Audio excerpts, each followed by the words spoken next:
कोई कम हाँ जी कमों बेश 350 साल पुरानी हवेली हैगी है। तो जो पार्टीशन हुई है फिर साढ़े बड़े जोड़े सन ना उधर हो गए इंडिया चले गए। तो वैसे ही है जी साढ़े पाकिस्तान च रह गई है। तो महाराजा रणजीत सिंह के सिपा सलार सन जो साढ़े बड़े सन आर्मी चीफ। हाँ जी तो वैसे इतने जो उन्होंने रियासत उन्होंने दी सी। इतने बकायदा जेल खाने बने सन 7 साल बनन नहीं यह किला से तो रैशगाह से ये बैक साइड से बकायदा अदालत लगती तो 7 साल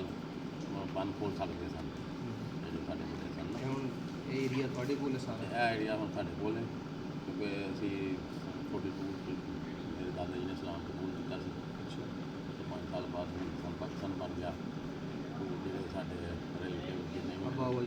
सारे सारे सिख ही ने इंडिया जी ने इस वजह तो फिर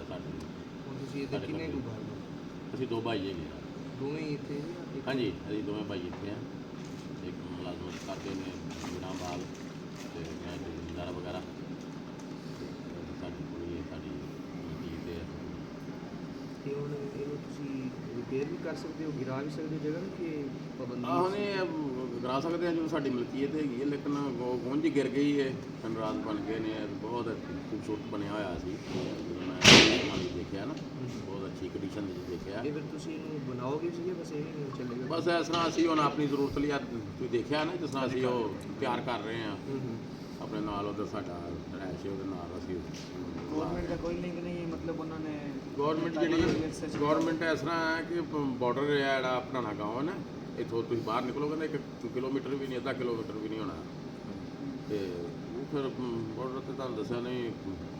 तकरीबी काम नहीं ना गवर्नमेंट ने इन्वेस्टमेंट जी नहीं करती इतने और भी विजिटर आते होने ने इतने ऐसे सिख कम्यूनिटी के आते हैं क्योंकि कोई गाँव के अक्सरीयत सिखां की सी वो उसी वजह तो फिर जो लोग इतों माइग्रेट करके गए हैं जो सिख ना वो फिर ज़ाहिर उन्होंने तो बाई पिंड के जिस हाँ जी जो साढ़े व्डे सन उन्होंने भी बाई है जोड़ा बॉयज़ स्कूल है जे इतने पढ़ के गए हैं और गवर्नमेंट बरतानिया के दौर का बनया होया पुराना स्कूल जो बॉयज़ स्कूल हाँ जी उस दौर का बनया होया और ये हासिल करके इतने सारा लेकिन वो समझ लो जिस करके वो यादगार सिर्फ यही बाकी रह गई इस इलाके इतने एक गुरुद्वारा है उन्होंने आबादगाह वह कोई 8 करोड़ रुपया हम ताज़ा किया पाकिस्तान ने तो उसका काम जारी है 10-15 दिन तो वो भी इतने वो एरिया साइड से ना ਤੁਹਾਡੇ ਜਿਹੜੇ ਉਧਰ ਚਲੇ ਗਏ ਨੇ ਰਿਲੇਟਿਵਸ ਤੁਹਾਡੇ ਉਹਨਾਂ ਦੇ ਨਾਲ ਰਾਬਤੇ ਵਗੈਰਾ ਹੈ हाँ जी उन्होंने राबते है ने ਉਹ ਵਿਜ਼ਿਟ ਕਰਦੇ ਨੇ ਇੱਥੇ ਆਉਂਦੇ ਨੇ हाँ जी ਉਹ ਨਹੀਂ ਜਾਂਦੇ ਉਧਰ ਕਿ ਨਹੀਂ नहीं असी नहीं जे गए ਉਹ ਆਉਂਦੇ ਨੇ ਉਹ ਕਿਸ ਤਰ੍ਹਾਂ ਆਉਂਦੇ ਨੇ वो अपना लीगल तरीके ना ये सर वाघा बॉर्डर है इतों अपना इस्लाम परमट वीज़े नाल ਤੁਹਾਡੇ ਮਤਲਬ ਉਹਦੇ ਕੌਣ ਰਿਲੇਟਿਵ ਨੇ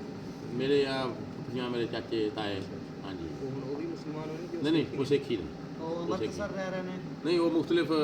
जिस वो ज़्यादातर जमीन अलाटमेंट